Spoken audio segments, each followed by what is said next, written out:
What is up, everybody? It is Alex from Heavy New York calling from the Alter again, and this time we are here with Josh and Fernando of the Almighty Ater. It is great to be able to talk with you. Thanks you both so much for coming on to the show today. Yeah, thanks for having us. Yeah, thanks a lot for having us. Yeah, it's an honor to have you guys here because this new album, Somber, is just insane. It is like what I call some of the most violent, intense doom you could possibly imagine. This is the first Ater album we've had since Eternal Grey Spiral, I believe, so it's been 6 years. Was there sort of a vision going into the making of Somber, or was this meant to be kind of like new uncharted territory or a new beginning for Ater? Good question. I think after the first album, Eternal Grey Spiral was out, I always had the ambition of adding vocals to the music. I never found a vocalist that would fit, and I ended up just kind of like studying that myself, and that catapulted a whole lot of changes for the band. After including vocals, we just got heavier and heavier as my taste personally in music progressed, and became heavier, as time passed. And that was definitely reflected in the music and in this particular album. You wanted to Yeah, but yeah, no, it was a really cool time. We actually hired him into our other band that we had going on, a band called PDP. It was an LA-based metal band, and we started messing with really low tunings, like 9-string guitar, low C sharp. And coincidentally, when we met and we had him come join the band, he's like, dude, I want to start writing music in the same exact tuning. I actually started writing stuff in C sharp, and we're like, oh wow, cool. So it just kind of happened. We both were mentally like in the same place. It was a natural progression. Yeah.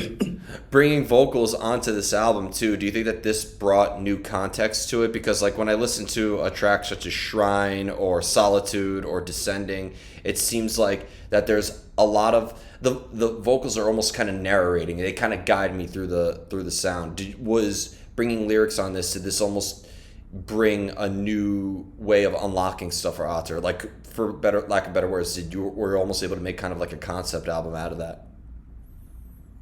Although it's not necessarily a concept album because every song has like the sort of their own theme to it. The music itself has this sort of like storytelling quality to it that, it's taking you through different places. Each song does. And I think the lyrics is just like supporting that feeling and that sort of experience of going through a storyline. And that was at least my intention with most of the vocals, to kind of like support that aspect of the music. Did the lyrics at all determine the outcome of the music, or did you all need music before you knew what the material was going to be about? No, actually, all the music was written prior to any lyrics, being done. Yeah, it was definitely later in the process where we started writing the lyrics and adding the vocals and stuff. Definitely after the music was done. I'm also wondering too, with I normally refrain from asking what does the band name mean because it's such a cliche question, but with the name Ater, which is I believe it's Latin for sort of like dull or like depressing or sort of like gloomy, if you will. And I feel like now with Somber that like it almost like if I was just shown the title, I was able to assume that it would sound like this, if that makes sense. Yeah.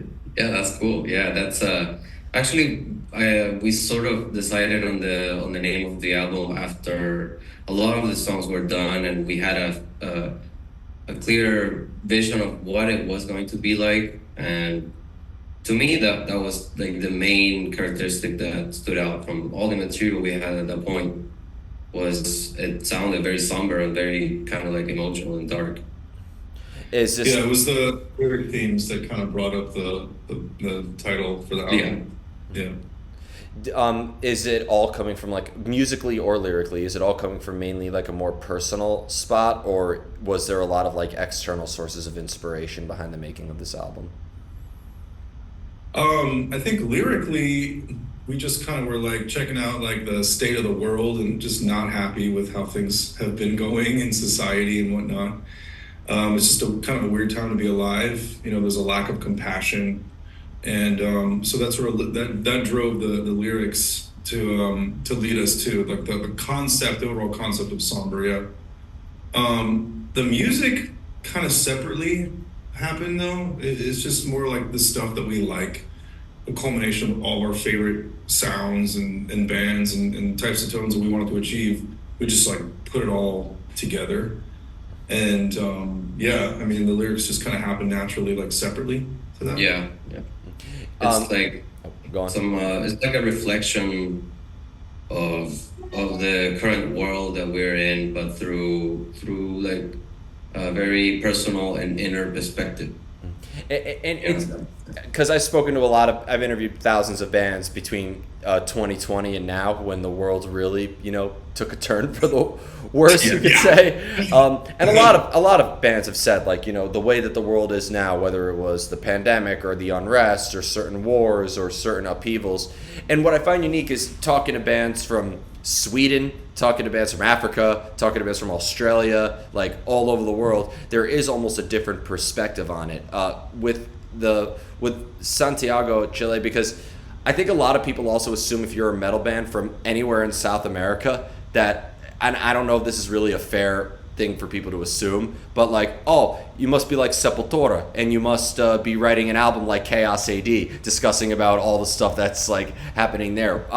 But was this more or less just watching, what's happening in the world, or was there stuff happening in Chile at the time as well? Because I don't think I've spoken to a band from Santiago yet. Right. So what happened? I was living in California at the time when the pandemic hit, and that's where Josh and Stefan, the drummer, we all met in LA, and that's where we're living around at that time. And then, so yeah, my first experience during the pandemic was in the US, and that sort of forced me into moving different places, trying to get by. And so I ended up living in Mexico City for about 2 years, and I moved here by like the end of 2022. Okay. So in terms, like, the pandemic was almost phasing out here it kind of pushed it. I guess sort of managed to skip some of the worst part by being in Mexico City, where it was much more relaxed and stuff. Because I did like step in between. I stepped here in Santiago for like a couple of months in between, and it was really, really strict. You had to get like permissions online to go get groceries, and there's a curfew at like 9 p.m. and all this stuff like took place and was very, very serious. And I just immediately felt like I needed to get away from all of that, and ended up living in Mexico for like 2 years because of that. It almost seems like if a band started in 2020, they can make a concept album of just the world with every single year. It just seemed like every single year. I almost feel like we're living in like, and I don't know if this is a good thing, because we're living in dark times, but if there's one thing we can't say, we're not living in boring times. I can tell you that much. Yeah, that's true. It's kind of ironic though, because this was all happening before the pandemic. In LA, that's where we had met. We got together, and we were going to be an LA-based band, and a lot of the album was written back then. Actually, most of it, yeah. So we had a very nice momentum through 2019, but it's almost like we could feel like something was coming. The climate, society and politics and all that. It just was really, really rough, and about a lot of hate. Hate everyone just for whatever reason. Find a reason to hate people. And so that's really what the driving force was behind all writing the music and the lyrics and all that. That all happened in 2019. And then the pandemic hit, and, finding work. I mean, he was working in studios and nightclubs and venues, live music and all that. Everything closed. So he had no more work.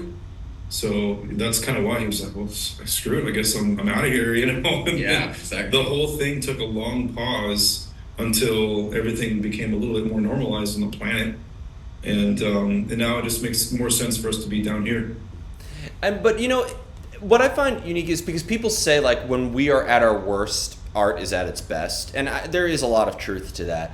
But like people tell me like the world is like, when was there ever a good time in humanity? Like name it. Like people say, oh, I want to go back to the '90s. Oh, you want to go back to the '90s during the during the Persian Gulf War or Columbine? What your choice? Yeah. It almost seems like I just think that the world has always been fucked up. We just see more of it now. That's I think the big difference. Nice. I think we've been in the deep shit for a while, more than we know, more than we think, and it's just like the control and the obsession for control is just showing more. It's just bluntly apparent now, like if you don't see it now, you just have your head in the sand sort of thing. Is that how I see it anyways, like that it's bluntly out there, that we're definitely being, like controlled and manipulated. sure. Yeah. There's a mass manipulation that's been happening for a long time. Yeah, but you're right. Like this time is kind of like people are like realizing, wait, this ain't right. Yeah. You know what I mean? This is not how it's supposed to be. So I think what it is people. I never like to be a guy who claims to know the truth or anything. I just accepted this is the truth.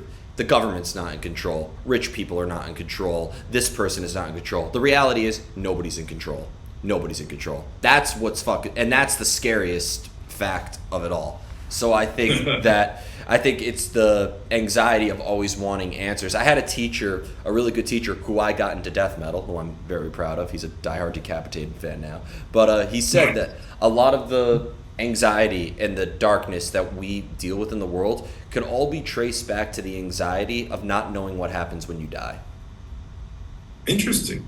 Yeah, like it's all stemmed from that anxiety and could all be traced back to that. That's a very cool way to see it. I mean, that's the most basic and easiest way where you can inflict fear on people as well. Because that subject right there, death, and not knowing what happens and being judged after life, Yeah. Yeah. Some people say they don't give a shit what happens after they're dead. They're dead. What can they do?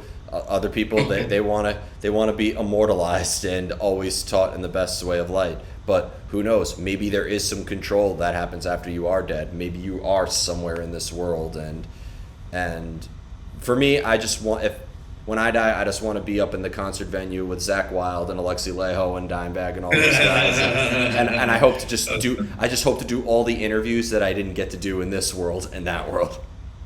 Yeah, awesome. Yep. Yeah, I mean, as long as whatever helps, like keep the vibration and the aggregate higher, keep us, happier and kind of seeing like what really matters, in your personal lives and your families and stuff like that.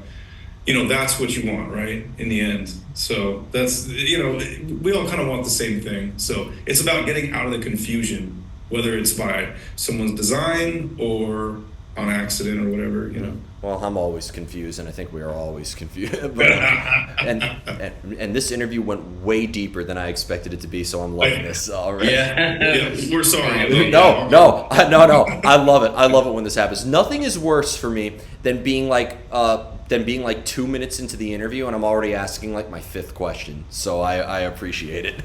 So, but being that you both contribute vocally in music, both aggressive and clean vocals, do both of you need to be in the same headspace when singing together? Do both of you need to be feeling the same emotion when singing together on the same song? Or being that you have different vocal styles, maybe it is better that you're in your own worlds at that time, and that helps make the contrast? That's a really good question right there. I would say better together. Definitely. Yeah. I think the music sets that sort of line that we just ride. We just ride the music, and that gives us the right emotion and state of mind that we need to be performing vocals. We kind of view the whole thing, even band practice, as like a ritual. It kind of is. Yeah. So it's just easier for us to all get in the same zone, in the same headspace, and then, all be moving towards the same goal. So with that, we have different vocal styles. We find our place, like kind of in the puzzle, like just pick a different piece and that's you. So it's kind of like that, I think. I don't think that like a separation really makes it makes it more difficult, actually. Yeah, for sure. Yeah, because I mean, like I'm a big fan of Lacuna Coil. They're my favorite band, and Christina and Andrea have completely separate vocal styles, and I've always wondered how they harmonize so well together or separately singing when you have different vocalists. And it could go in metalcore or death metal or any genre, I feel. So Yeah, the ritual aspect, again, I'll just go back to that. That's what really helps. You harmonize and you resonate with people around you, It's just like an early Gregorian chant, they tune to each other. So to me, that's like more it. It's more important. It's not really about singing or screaming like something like, oh, this is me separately doing this. It's about adding to the mix, and the overall vibe of what's happening. So yeah, it's more like a ritual or something. Yeah, and I think each of us, like we both have like very, very different voices and different ranges as well. Mm-hmm. So there's no like confusion to what's the role of each. Is like we know exactly what both of us should be doing. So there's no difference there in like the mood or how we feel about when doing this. It's just like I said before. It's kind of like supporting the music and letting that be, the energy we're channeling, and then the vocals is just a part of that. Yeah. being that being a bassist and vocalist and a guitarist and vocalist, do you maybe on a personal level, do you guys express the same thing with both vocals and guitars? Do they express the same emotion, the same energy, or is there maybe a side of yourself that you could express vocally that you can't with guitar or bass, or vice versa? Probably for the clean vocals, we go into kind of a different headspace. Like at the ending of Ignis Immortalis, that one, we're kind of thinking about this chant, and the music is just sort of supporting that.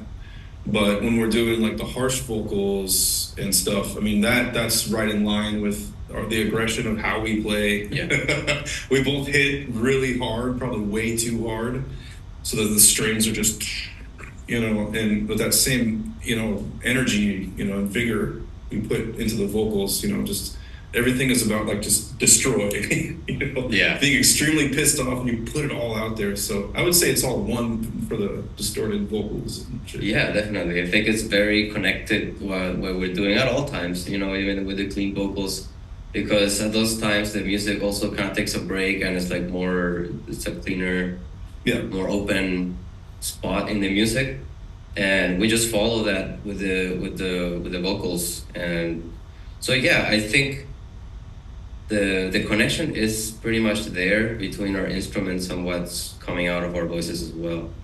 Yeah. Here comes the most difficult question. How do you know when you're finished with a song? Oh, that's a tough question. Some of the songs took like a long time to be written. Like Ignis Immortalis is the one that took me longest to write, like the music for. It definitely took over a year in total. But then there are other songs, like Shrine or Seculi Fine, like the last one, that were done over the course of a night, And when you're writing you pick up a certain pace, and just the ideas are flowing, you just put stuff down on the computer as a demo, and then I don't even know how to describe when I know how the song is done. I just know, I'm sort of approaching that moment from the moment I started, and then I know when I get there finally. Yeah, I don't think that either of us really tries to be too technical about it.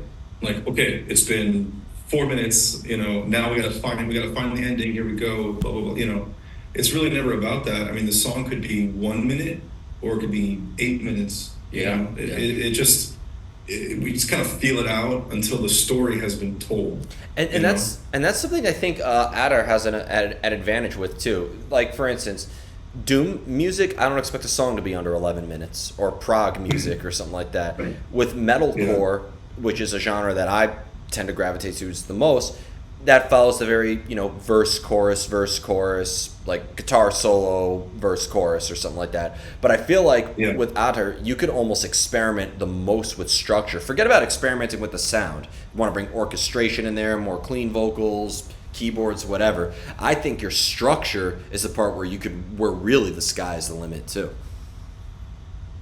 Absolutely. Like when writing most of these songs, there's never a preconceived notion of a structure that I'm following, or it should have a chorus, or it should have like a memorable or recordable, part.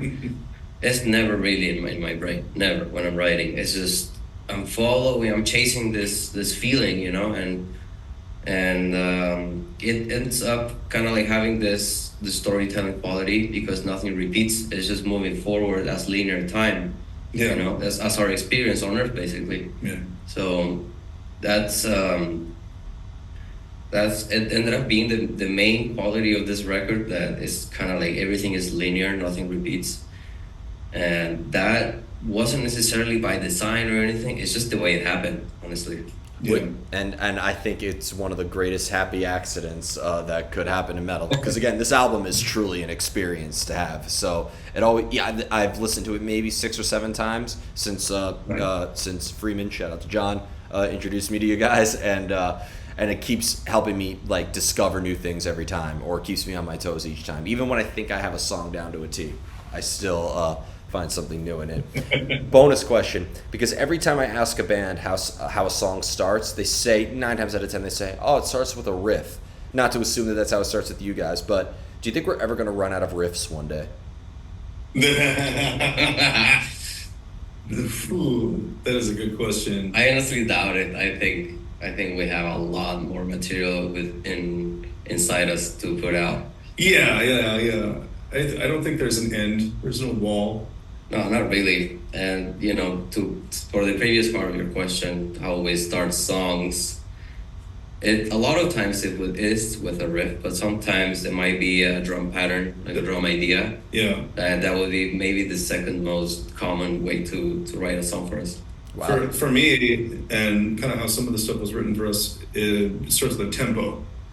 We just kind of sit there and think about like what groove, what degree of groove do we want right now, and then you kind of like you find that tempo of where that groove is, and it's like, okay, here we go, we got this tempo 170. Right. Like, what do we do with this tempo? And then it's just like, yeah, like you think of rhythmic patterns and stuff. The riffs actually come last usually. Yeah, especially when we're writing collectively. Yeah. I've done almost Yeah. 2,000 interviews, and I finally found a band that says that last. And I had to. Yeah. Wow. Yeah, the riff comes like after everything else. All the groundwork has to be laid, and then like boom, there's the riff. We see it now. Yeah. My mind is But blown. yeah. My mind is so blown. Yeah. It is possible. It is possible. I was wondering, could one band maybe not start with a riff? Maybe start with something else. But so I searched high and low, and I finally found it. Thank you, Ater. My goal is complete. Yeah. Awesome. Yeah. So Yeah, so also there are other ways in which songs may have started. Like there are a few that started with a riff, like Descending. That one started with that riff. I just sat down with the guitar and that came out, and then I just kept developing it. But some of the songs started with the background, sort of like synth stuff that you hear in the background, which is actually all guitar, by the way. But people hear synths or whatever, like the background stuff that is happening all the time, the ambience.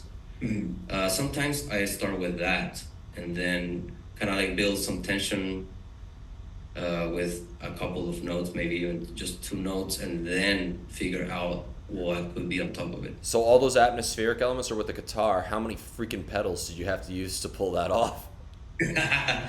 It's a singular axe effects Yeah. Ah, patch okay. that I created Yeah, it's just one unit, and I created that patch like back when recording Eternal Grey Spiral, and it's the same patch, like nothing has changed, and it's just the guitar.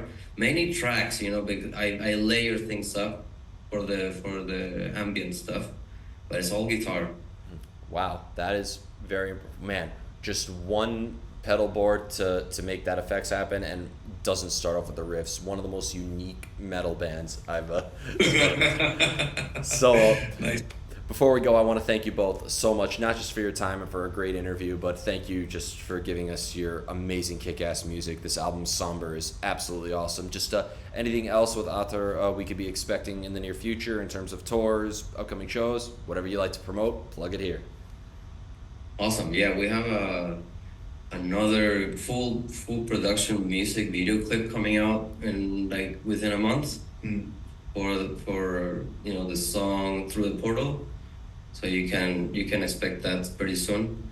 As far as touring goes, we recently announced some dates for what will become a South American tour. We'll start in Colombia and we'll hit a lot of countries down here like Peru, Chile, Argentina, Brazil, Ecuador. So we'll keep adding more dates as it comes, and that's what we have for now. Hell yeah. Thank you so much, everybody. We are here with Ater. Be sure to check out Somber. This is Alex from Heavy New York, and we will see you next time. Thank you, Thank you, Alex. brother. Appreciate it, man.